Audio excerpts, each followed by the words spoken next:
Hey y'all, welcome back to 30 Inks 30 Days. Just kidding. Just kidding. I haven't done one of them yet. Oh, I don't know if I'll ever get around to doing one of those. It seems like they take so much time and energy. I'm here with just some random stuff to do around my desk. These are last month's pens that I cleaned, and they have been sitting here dry for like 4 days. And so I really need to go ahead and reassemble them and put them back into my pen case. I have like topics I wanted to talk about. I have ink swatches I wanted to show. So I thought I would just like sit down and hit record. So I'm just going to start reassembling these. And I have like a little list of topics because I feel like I get so sidetracked and it gets difficult for me to remember what I was wanting to talk about. But the first thing that I have on my list of topics is, well, oddly enough, is BENU. What I wanted to specifically talk about related to BENU was, wow, like, they have had so many new releases recently, and they all just look so good.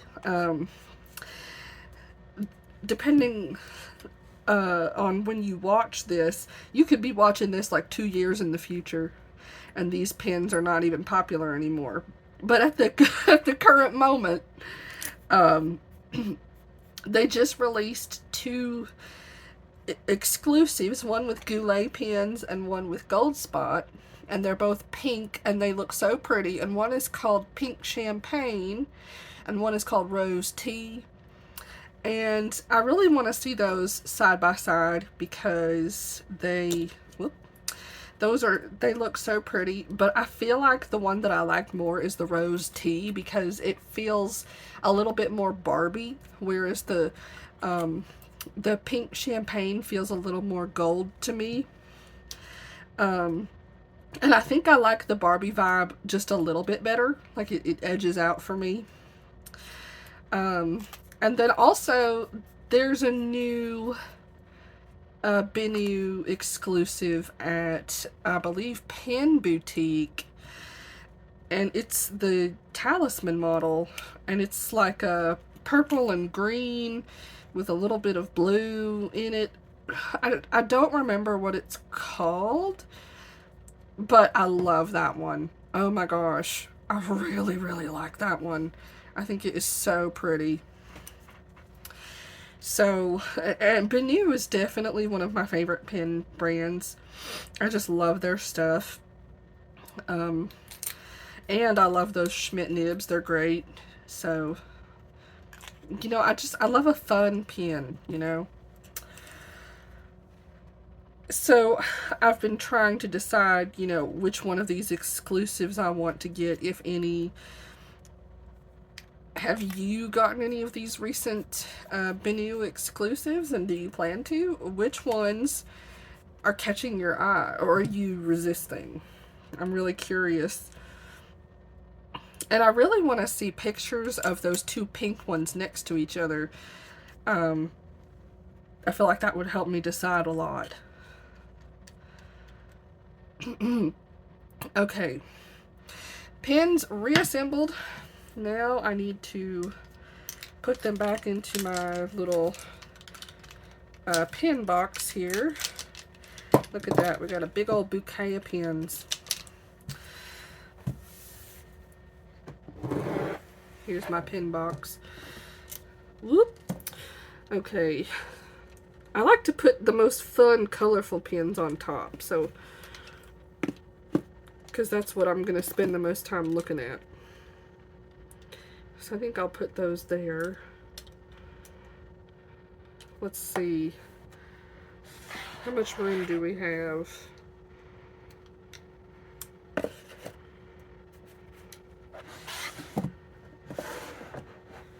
Well, we are running a little tight here on room, aren't we?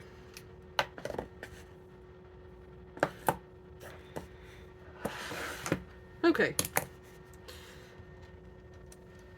There we go. So, sorry, this is the sound of me sliding my box around. The next topic that I wanted to talk about is, hold on, let me look at my list here. Oh yes, rude comments. Isn't that fitting? While I talk about this, I'm going to bring the pen tray over and I'll show you this month's currently inked. Also, this is not inked and neither is this. And this one doesn't really write. So this month's currently inked is a little bit of a hot mess. Well, not that much. I usually ink up 10 pens to fill up this tray each month, but I have a little bit less going on this month, and that's perfectly fine with me. So this is really the biggest thorn in my side right now. This is I think this is called the Asfine P20. And I inked this up, well, I took the nib unit out of it because I don't like the Asvine nib. And I put a Franklin Christoph medium sig in here. And I filled this up with Troublemaker Copper Patina. And it will not write because the nib and feed are not touching. I don't know if you can see this. But the nib and feed are not touching. There's a gap. Now, if I push, like if I hold them together, you know, if I squeeze them together and write with it, it will write and the ink will flow. But ordinarily, like there's this gap, they just won't touch, and so the ink won't flow. And I'm really frustrated about that because I feel like that would have made such a nice pen and ink combination. And it's just annoying when your pen won't write. So, I'm a little irritated over that. I'm going to start writing out what pens and inks these are, just to show you what I have currently inked this month. And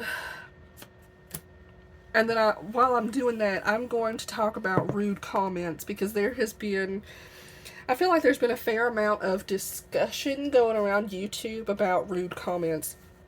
And I have like a whole big lecture that I could give on this subject. and I'm going to. So, for starters, I want to talk about defining a rude comment. I'm going to start there. To me, there's two types of comments that you can classify in the rude comments category. And number one, that's people who are like very blatantly rude. You know, they say something very rude. They do an insult, or they insult your personal life, or they leave a comment that's very blatantly meant to be taken in a rude way. Like, anyone could read this comment and understand that this person is not saying something nice to you right now. I'm going to see if I can zoom in a bit. Okay, so this ink is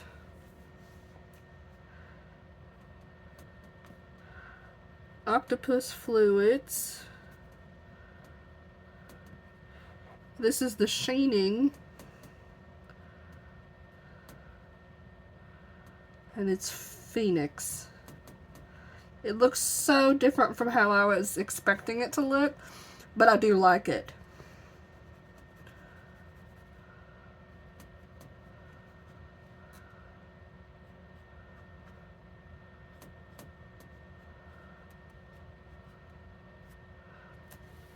Good flow. So whenever someone leaves a comment that is just really, really rude, like, I'm going to give you an example. If someone were to comment, "I hate your accent," or Your accent really gets on my nerves. That is just rude, okay? That is so unnecessary. That's meant to be hateful and rude.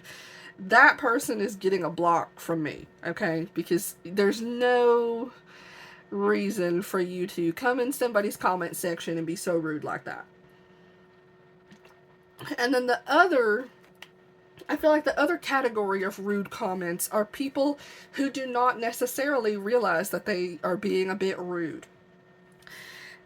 And I feel like these comments are more like, let's say in your video, you're making a video on some new pens that you bought, and you mention that one of the pens is a little bit dry. And somebody leaves a comment giving you a bunch of advice and all of this stuff about how to make it write more wetly. Now, this is a gray area because they mean well, and some people appreciate comments like this. I myself included. I generally appreciate things like this, but some people do not like that because that is unsolicited advice that was not asked for.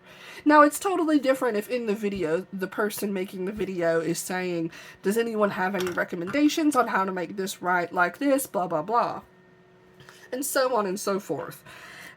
And it's very easy to get caught up because we want to engage with people and we want to try to be helpful and give suggestions. But I think it's important to keep in mind that some people don't like that. So I think that these scenarios are going to involve perspective from both parties. I think that the content creator is going to have to realize that people do not mean any ill will. It's going to happen. Try to take it in stride. And then the people commenting also need to realize, if I'm ever going to give truly unsolicited advice, how can I phrase this in the kindest way possible? And is this helpful? Is this something that would help improve the user's writing experience? Would it add something to their hobby? Would it be useful for them? Because a friend of mine recently got a comment. I have a friend in the community who also makes content, and I have never ever noticed this because I just don't pay attention to this sort of thing. Apparently she holds her pens in a particular way, and somebody left a comment totally unsolicited trying to give her advice about how she holds her pens, telling her you would get a better result and better line variation, blah blah blah, if you held your pen from this degree angle instead of this. And they said it in a bit of a rude way. They were saying that her pen, the way she holds her pen is weird, and it was like wrong. That is subjective, okay? We cannot be coming into people's comment sections and making remarks and giving unsolicited advice about something that's just like a user preference. You know what I mean? That's like coming into somebody's comments and saying you need to paint your nails because they are not painted and it doesn't look good in the frame. Like, shut up, okay? We don't need to be leaving those kind of comments.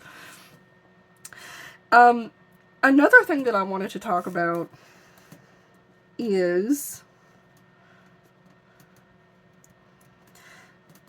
this ink is Robert Oster Free Spirit, and I'm loving this one. I have a sample of this, and I'm really considering getting the bottle because I love this color of blue. This is from Van Ness. Oh, I love it. I've had no issues with this ink either. It flows really good.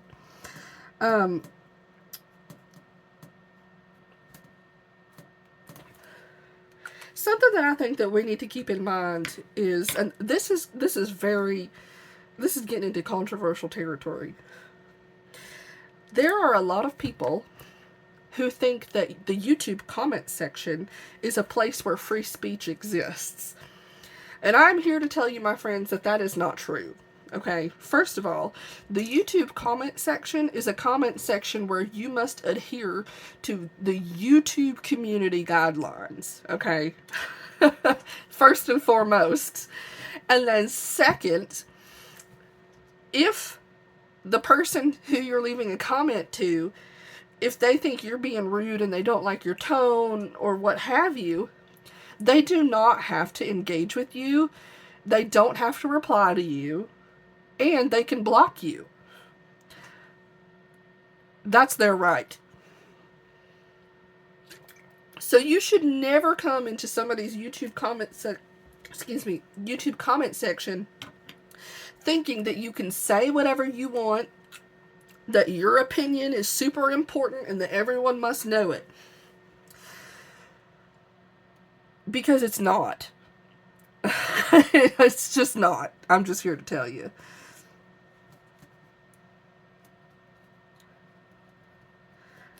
This is Ferris Wheel Press, the Ribbiting Pond. It's very similar to Free Spirit, but it's lighter. It really is lighter. I really like it a lot too, but I like both of them. You know, to me, they both have their characteristics.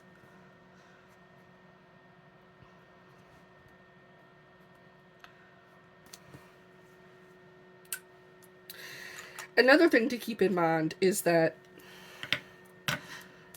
the people who create YouTube videos, especially in this community, the fountain pen community, just because we have like a little phone or an iPad and a ring light and a tripod to set up and make videos, that does not mean that we are professional YouTubers. Almost none of us do this for a living, okay? We do this as a hobby, to talk to friends, to provide useful content or entertainment in the community. We do this on the side for fun. Like, we all have full-time jobs, okay? There is a huge misconception that, like, pen tubers get a ton of money through affiliate codes and are able to get a bunch of pins through the channel and pay all their bills, and that is not true, okay? There might be maybe 5 YouTube channels in this community that are super successful that make enough to maybe pay their light bill, but not all of their bills, okay? The vast majority of us, especially smaller content creators, don't make money from this and just do this for fun. Sadly, the larger that you get, the bigger audience that you get, the more exposure that you get, which means the more dunderheads you're going to find in your comment section. That's just the rules of life. But, you know, all that glitters is not gold. Trust me, I know that there are YouTubers out there who have like the best lighting. Their desk looks so professional. They have the most expensive pens. It looks like they have it all together. You know, it seems like they have the most perfect life. And I know that sometimes that can get under your skin or irritate people. But it's not true. You don't actually know anything about that person or what their life is like. You are literally getting a small section of their desk and what they have to say on video to you for a few minutes, and that's all you see. You know, you really don't know. The people have health issues, they have family issues, they have legal issues, they have all sorts of issues. Work issues, I mean, Lord, car trouble, who knows? People have issues. They're not perfect. I think people get a misconception in their head. They see someone who they perceive to be as perfect, and they think that if they leave unnecessary criticism, rude comments, or unsolicited advice, that it's okay because they perceive that person as perfect, as little Miss or Mr. Perfect who has this perfect life, and they want to take them down a peg. But really, leaving rude comments like that, it doesn't have the intended effect. It's really nonsensical. First of all, intentionally rude comments. No one should be making any intentionally rude comments in a community for pens and inks, okay? No, nothing is that serious, I promise you. If I got on camera today and I came on here and I told you that I have taken out a second mortgage on my home and I've sold my car and I'm in debt and I've opened up 4 credit cards just to be able to buy a big slew of like 6 Mont Blancs that were just released, I hope that you would come into my comment section and tell me that I'm a damn fool. But I have never said that, and I never will. Okay? Because my pen purchasing habits, my pen purchasing system is pretty slow. I tend to do 1 pen at a time, you know, and I tend to budget for it. I don't, or if I get like a small bonus from work, or if I get, if it's a birthday or a special occasion and I have a gift card or something, then I might have a little extra, an extra pen coming my way or whatever. But, and that's my business, right? Because there are a lot of people who want to make comments on how many pens you have, how much money they cost, how much money you're spending on pens. That's really not anybody's business.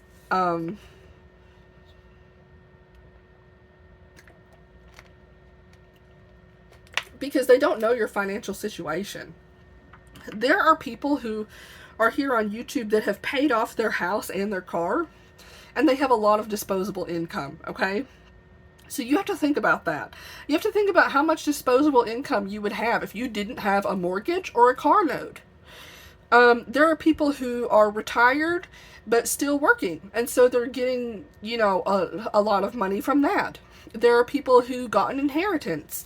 There are people who had a really big move up the career ladder, and they're getting a lot more income.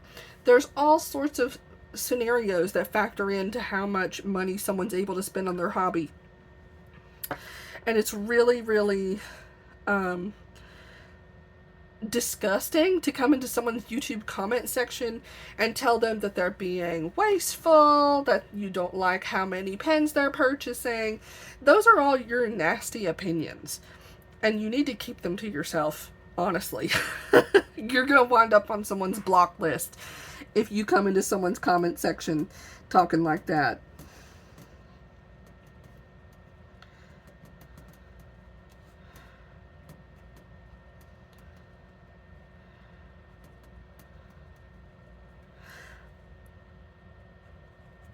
This is Cosmic Swirl from Robert Oster. This purple is just really stunning. It's like so vibrant.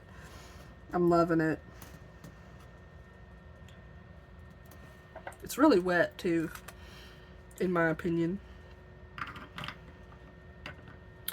Okay, so what does the effect of your negative comment have? So if you go to someone's YouTube and you leave like a judgmental, rude, negative comment, it does not contribute anything useful to the discussion. It's not going to make the person that you're criticizing, it's not going to make them change their mind, change their lifestyle, change their ideas. It's not going to do any of those things. So when you go to somebody's YouTube comment section and leave just a nasty comment, you might as well turn around and bark at the wall because that's really what you're doing.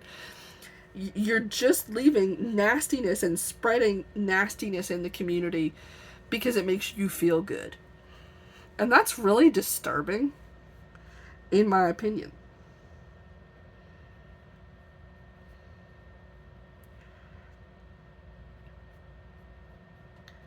I might be spelling this wrong, but this is Ruren Klinger Alt Goldgrün.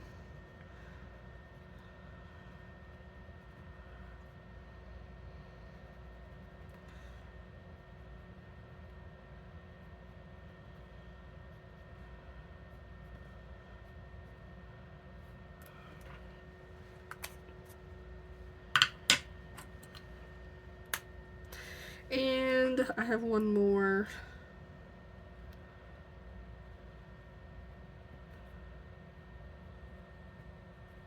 This is Octopus Floats Orchidee. We don't have a lot of room here.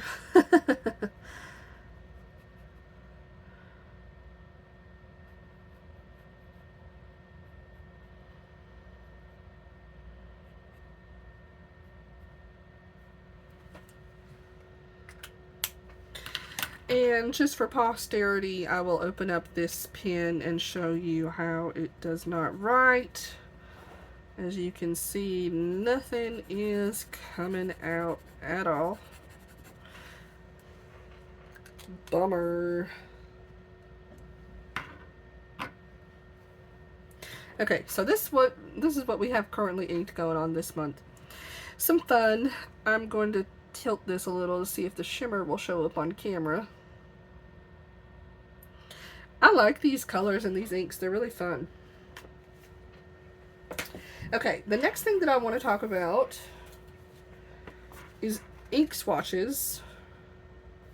I recently did a bit of an ink swatch-a-thon. And I should clarify, I swatched every single ink bottle and ink sample that I have. Every single one of them. I'm going to zoom out just a little bit. There we go. Sorry. Okay, so this is the Waringle color swatch book. This was a really interesting exercise in ink swatching, and I feel like I learned a few things about myself and my proclivity to colors and to inks through this experiment. So I'm going to open this up, and I want to show you all these swatches. I think it would be helpful. I think seeing ink swatches is helpful. So these are a bunch of blues, mostly like cool toned, softer blues, some almost leaning a little bit gray. The shimmer is really beautiful on some of these. I mean, the shimmer on this one's just crazy. And I think this Dominant Industry Atlantis looks so interesting. I just recently got that one. Now, the way that I have done this is I just took a Q-tip and did these swatches.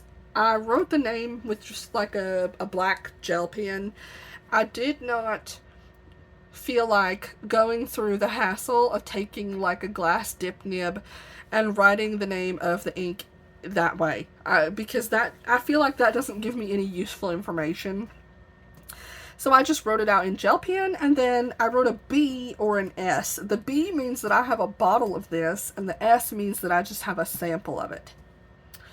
So that's the system that I did. So here's all of the blues. And then here's our first page of greens here. And my favorite green out of these, I think I have two. I love Neon Green from Private Reserve and Urban's Vert Prix. I mean, I like most of these. The one that I don't like is Ferris Wheel Press Sweet Honeydew. I mean, it looks pretty decent in this swatch, but if you try to get this through a nib, I mean, it's one of those inks that's just not legible, like at all. If you wanted this ink, I mean, you would have to like paint with it or find some other artistic use for it, because it's not a legible ink to use within a fountain pen. Here's page 2 of green inks. My favorite ink out of all of these is Diamine's Golden Oasis. I recently got a sample of that ink, and I just really want a bottle. I love how bright and shimmery that ink is. I really, really like that one. Birmingham Emerald Fusion is nuts. It sheens so... like, I'm scared to even put this ink in a pen. It sheens so much that it's literally sticky. I'm not kidding you. It's literally sticky. I just feel like it would never come out of a pen if I put it in a pen. That ink has always terrified me. And I also, oh, avocado is also such a good ink. I really like that in a nib. It's so deep. It's like such a deep green that it almost leans black sometimes, like in a really wet rider. It's really beautiful. And I also just want to talk about Ferris Wheel Press's Green with Curiosity down here. I feel like this swatch did not come out super accurate because I don't know if you can see it, but there's this teeny tiny splotch of green at the very bottom of this that's poking out. That's what it looks like most of the time. Like all of that sheen and shimmer only comes out occasionally. You mostly get the green that's underneath. So I don't know. I might even redo that swatch and not stir the bottle up so much. Who knows? Now we're getting into some orange colors. So the oranges that I like the best out of these, I love Wearingeul, a Star Spattered Hill. That's like one of my favorite inks. And then I also really love Diamond Bucks Fizz. I just really love this color. I really, really love that color. I feel like Diamond Amber and Octopus Fluids Mango are so similar. They are so, so similar. And you want to know something funny? They're also very similar to Roar and Klinger Helianthus. I have bottles of all three of these, and I bought them all at the same time. I guess I was just really feeling orange. Okay, now this is like a deeper orange page that we have here. Obviously, Earl Grey tea is like a big... That's a really nice ink. And I know that that looks very similar in this swatch to Palette Iroshizuku Yu Yaki. But I feel like in a nib they're so different, and my preference is definitely Earl Grey tea. I feel like it comes off so much more vibrant and rich than the Yu Yaki, which is very... You wouldn't think that, because Iroshizuku usually is so well behaved. And that's funny because I've also heard people say that they feel that Earl Grey tea runs dry. But that was not my experience personally. I felt like it was very vibrant and flowy.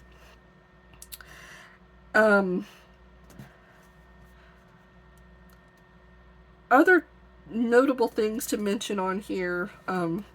This color, this like bright coral from Herbon. This is one of the best Herbon inks. It is so bright and it is super wet. One of their flowiest inks for sure.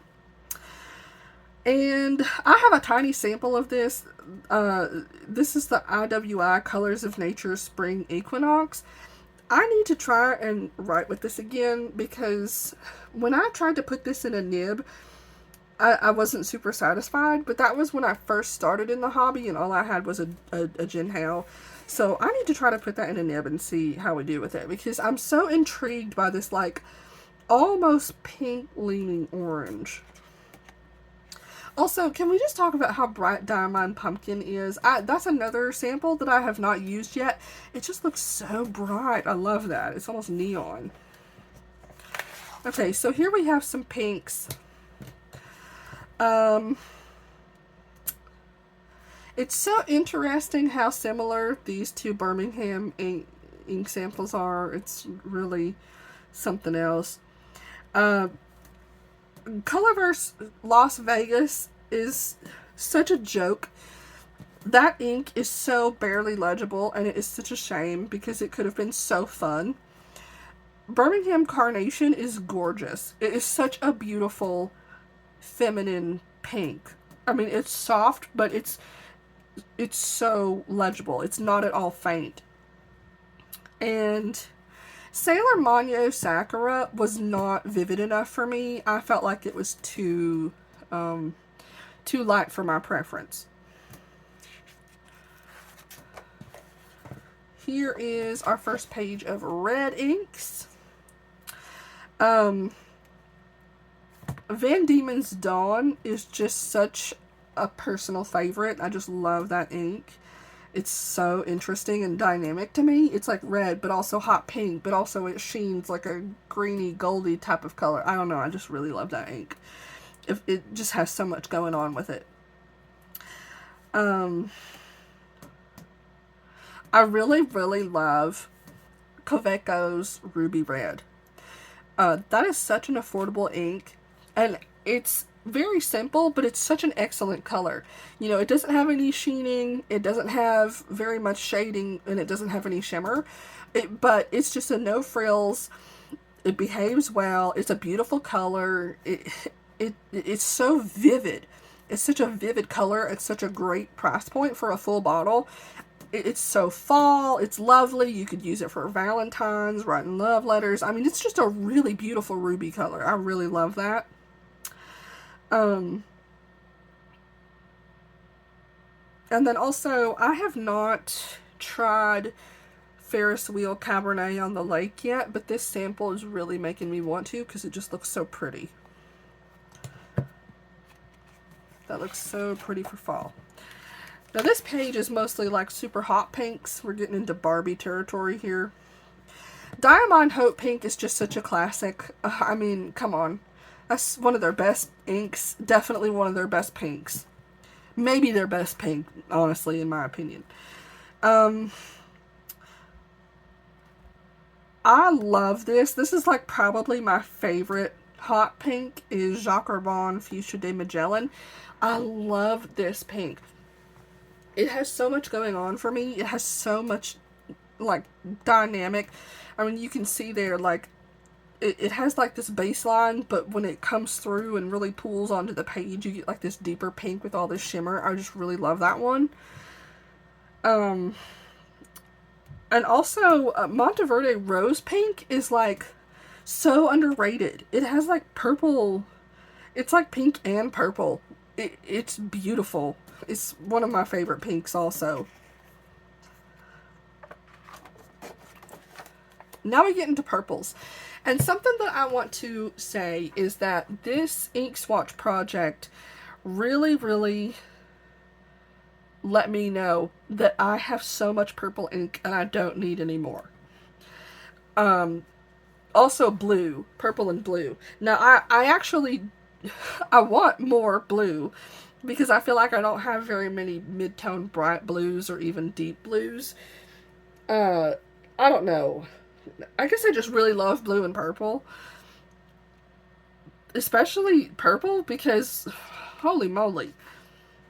So these are like some really deep and interesting deep purples. We've got Diamonds Deck the Halls here. We've got Ferris Wheel Poison Envy. That's such a good one. That's one of their best inks in my opinion. Van Diemen's Mad Half Hour, which is super fun.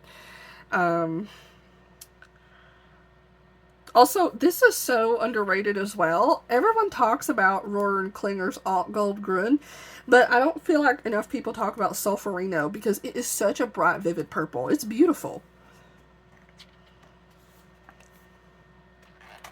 Okay, here's page 2 of purples. We're getting into more mid-tone purples now. We started off dark though. We've got Diamonds Raised Glass, Diamond Rainbow's End, which I guess you could technically call this a blurple. It's not necessarily purple. I guess some people would even call it blue, really. I think my favorite ink on this page is Ferris Wheel Press's Sugar and Spot, which is so funny because, like, Ferris Wheel Press is one of, like, my least favorite ink companies. Like, I have personal issues with some of their business practices, but that ink really is good. They put some special sauce in that. It's so bright and vivid. It has really good flow. It's just super fun, and the sparkles are so pretty.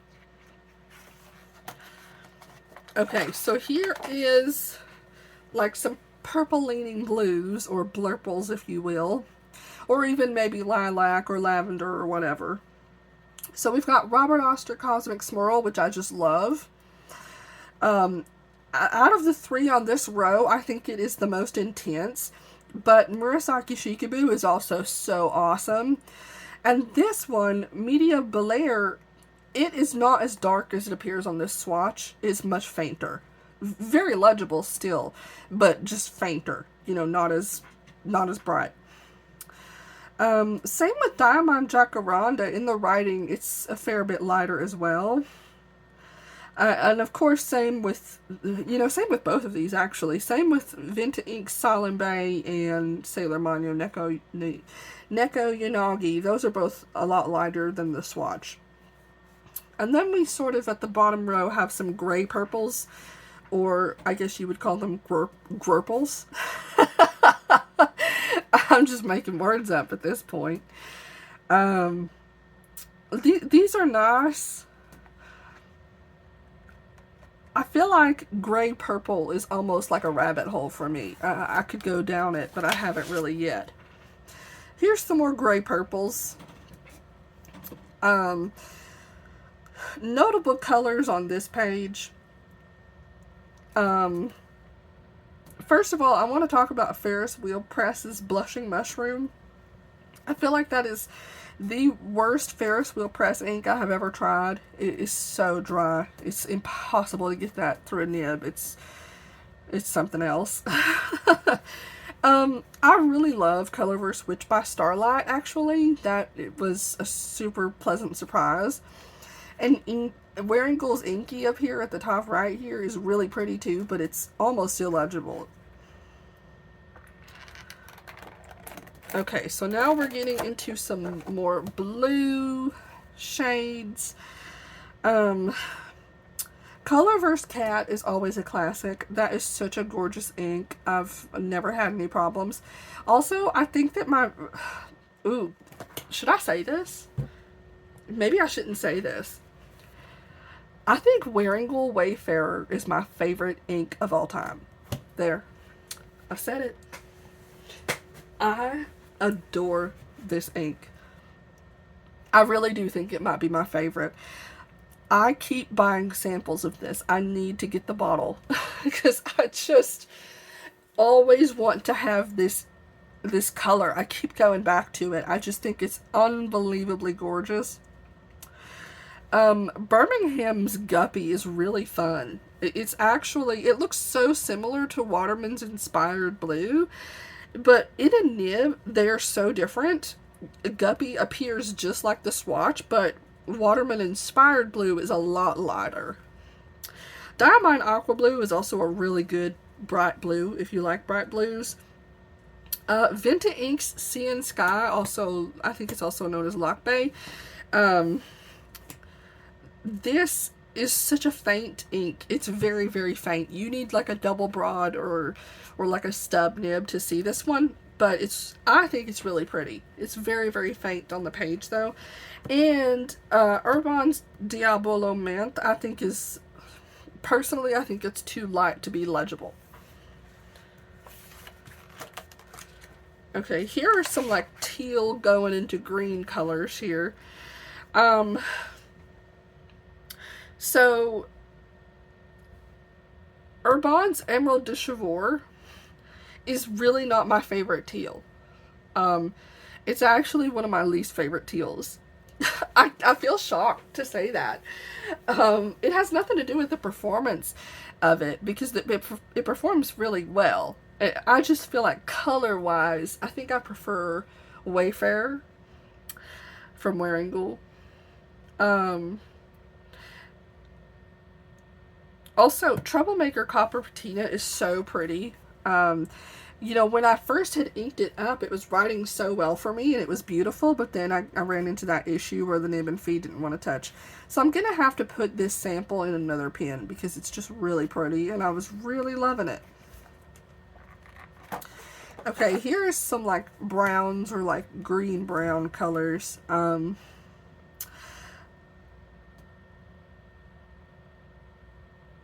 I recently tried Diamine Cocoa Shimmer, and I loved it. I think that's a really wonderful, rich brown with shimmer, but it doesn't have too much shimmer. It really is pretty subtle. I am not the biggest brown person, so I don't have a lot of thoughts on the inks and colors on this page. Oh, that's the last one.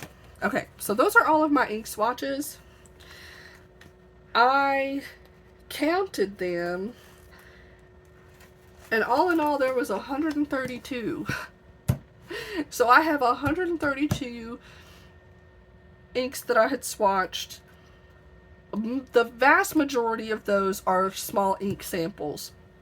And the vast majority of them still were sent to me by friends, especially Amanda at Ink Splat, which I love so. Thank you so much for the ink samples that you sent me. So I hope that those ink swatches were useful or interesting to you. Let me see if I had anything else on my agenda that I wanted to talk about. Yes, I have two more things that I want to talk about. The first thing that I want to talk about is the new this year's Pride pens from Novelure. I don't know if I want to pre-order it. I keep going back and forth. I mean, it's beautiful. It's such a... The one that I'm particularly talking about is the Voyager model, the one that you have to pre-order, the super colorful one. They also have like a Key West model that's cheaper, and it's just like the shimmery white, or the frosty white body. I'm not really interested in that one. The one that really calls to me is like the super bright, vivid rainbow Voyager. I don't know if I want to buy it or not. I keep going back and forth. I love it, and I think it would be so fun. But I keep thinking to myself, do I already have enough colorful pens? You know, like, do I need another rainbow pen? And then also, that brings me to the second thing that I wanted to talk about, which is how do you figure out what's missing from your pen collection, or what you want to add to your pen collection? And I think that's a really interesting question, because it obviously is going to vary so much from person to person. For example, I know that Kristen, one of my friends, her YouTube channel is Life Inspires Design. One of her favorite things about pens is like the different nib grinds. She loves nib grinds. And I like nib grinds too, but definitely I'm not as passionate about it as she is. I think I get a lot more joy from like the different, just the fun, colorful pens, and using them and seeing them on my desk.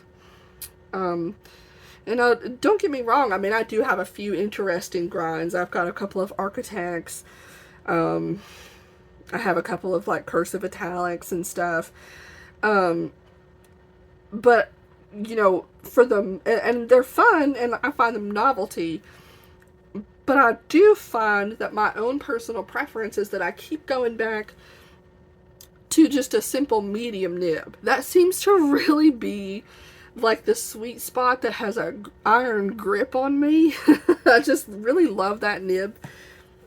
I like broad too a lot, but medium is just like, it seems to be like the perfect place for me. I just always love a medium nib so much. And then another thing too is that, you know,